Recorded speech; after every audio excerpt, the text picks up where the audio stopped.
నమస్కారం. ఈరోజు మనం కాలభైరవుడి వెనుక ఉన్న ఒక అద్భుతమైన గాథను తెలుసుకోబోతున్నాం.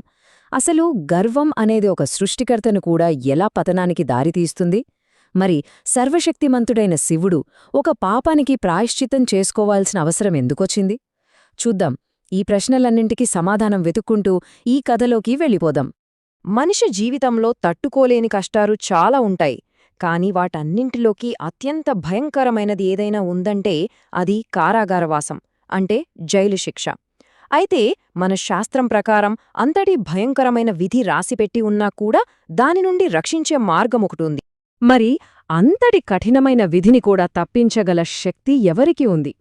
ఆయనే మన ఈ కథకు మూలం, సాక్షాత్తు కాలభైరవుడు. సరే, అసలు ఈ కథ ఎక్కడ మొదలైంది? అంతా సృష్టికర్త అయిన బ్రహ్మదేవుడి గర్వం నుంచే మొదలైంది. ఆ గర్వం ఎలాంటి పరిణామాలకు దారితీసిందో ఇప్పుడు చూద్దాం. ఈ కథ మొత్తం ఎక్కడ మొదలైందంటే చాలా సింపుల్ పాయింట్ దగ్గర. సృష్టికర్త అయిన బ్రహ్మదేవుడికి 5 తలలుండేవి. అదే సమయంలో పరమశివుడి కూడా 5 తలలు. ఇప్పుడు చూటానికి ఇదేదో చిన్న విషయంగా అనిపించొచ్చు, కానీ ఈ ఒక్క చిన్న సారూప్యతే ఒక పెద్ద సంఘర్షణకు దారితీసిందనమాట. ఈ సారూప్యత చూసి బ్రహ్మ మనసులో ఒక ఆలోచనొచ్చింది. అది మెల్లగా గర్వంగా మారింది. ఆహా, శివుడికి 5 తలలే, నాకు 5 తలలే కదా, అంటే మేమిద్దరం సమానమే. కాదు కాదు, ఈ సృష్టిని చేసింది నేను, కాబట్టి నేనే అందరికన్నా గొప్పవాణ్ణి అని ఆయనలో అహంకారం మొదలైంది. ఈ అహంకారం ఎలాంటిదో తెలుసా? ఒక చిన్న కన్నంలో ఒకే ఒక పావలాకాసు దొరికిన చిన్న కప్ప ఉంటుందే, అలాంటిది.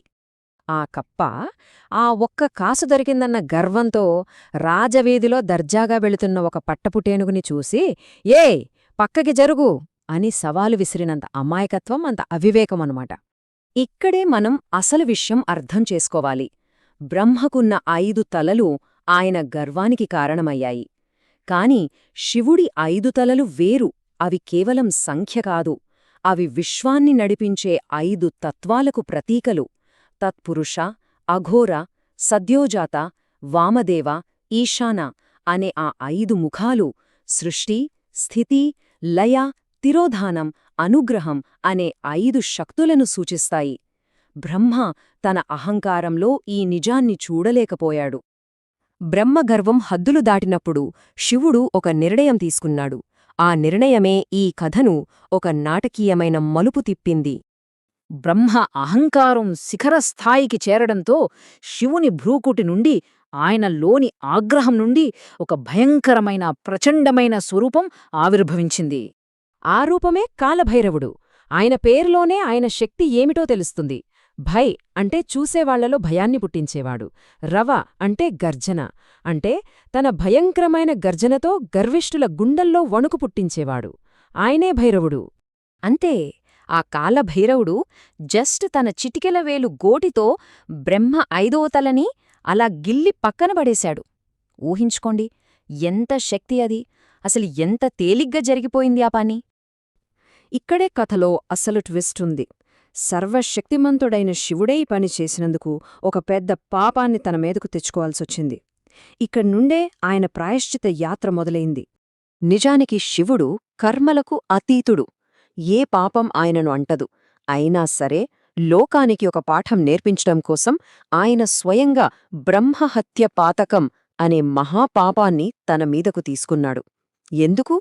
ఎందుకంటే దేవుడైనా సరే కర్మఫలాన్ని అనుభవించి తీరాలన్న సత్యాన్ని ప్రపంచానికి చూపించటానికి.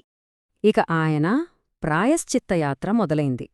మొదటిగా బ్రహ్మనుంచి వేరుచేసిన ఆ పుర్రే, అదే కపాలం, ఆయన చేతికి అతుకుపోయింది.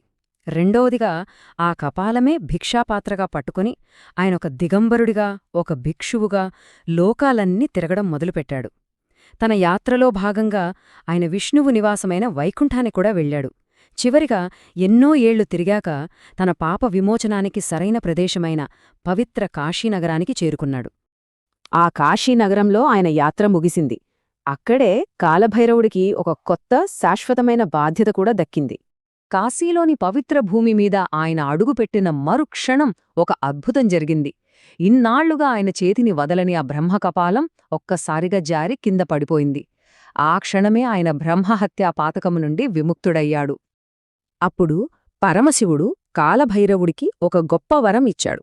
ఆయన్ని కాశీనగరానికి శాశ్వత సంరక్షకుడిగా, క్షేత్రపాలకుడిగా నియమించాడు. అంతేకాదు, కాశీలో నివసించేవారి పాపపుణ్యాలను నిర్ధారించే న్యాయమూర్తిగా కూడా అభిషేకించాడు. మరి మనలాంటి సామాన్య భక్తులకు కాలభైరవుడిని ఆరాధించడం ఎందుకు అంత ముఖ్యం? ఆయన ఆరాధన మనకు జ్ఞానాన్ని, మోక్షాన్ని ఎలా ఇస్తుందో ఇప్పుడు చూద్దాం. ఆయనను దిగంబరుడు అని పిలుస్తారు. అంటే దిక్కులనే బట్టలుగా కట్టుకున్నవాడు అని అర్థం. దీని వెనుక ఒక లోతైన ఫిలాసఫీ ఉంది. ఆయనే ఫైనల్ రియాలిటీ, అంతిమ సత్యం. ఆయనకు పైన చేరాల్సిన గమ్యం కాని, ఆరాధించాల్సిన దైవంగాని ఇంకెవరూ లేరు. అందుకే ఆయనకు వస్త్రాలతో అవసరం లేదు. ఆయనే సమస్తం. ఆదిశంకరాచార్యులు రచించిన కాలభైరవాష్టకం అనే స్తోత్రం ఆయన నిజ స్వరూపాన్ని, ఆయన్ని కొలిస్తే మనకు ఎలాంటి ఫలాలు దక్కుతాయో చాలా స్పష్టంగా చెబుతుంది. ఎవరైతే ఈ అష్టకాన్ని భక్తితో చదువుతారో వారి జీవితంలోని దుఃఖం, మోహం, లోభం, కోపం లాంటి నెగటివ్ ఎమోషన్స్ అన్నీ తొలగిపోతాయి. వారికి మనసు మీద కంట్రోల్ వస్తుంది. భక్తి, స్వచ్ఛమైన హృదయం లభిస్తాయి. చివరికి ఇది జ్ఞానానికి, వైరాగ్యానికి దారితీసి వాళ్ల జీవిత ప్రయాణాన్ని మోక్షం వైపు నడిపిస్తుంది. సో ఫైనల్గా మనం తెలుసుకోవాల్సిందేంటంటే, కాలభైరవుడు అంటే కేవలం శిక్షించే ఒక భయంకరమైన దేవుడు కాదు. ఆయన ఈ సంసారమనే సముద్రం నుండి మనల్ని కాపాడి, ఈ జనన మరణ చక్రం నుండి బయటపడేసే ఒక కరుణామయుడైన గురువు. కాలానికే అధిపతి అయిన ఆ కాలభైరవుని కథ శాశ్వతం కాని మన జీవితాల గురించి మనకు ఏం నేర్పిస్తుంది? ఈ ప్రశ్నతో మిమ్మల్ని వదిలేస్తున్నాను. ఆలోచించండి. నమస్కారం.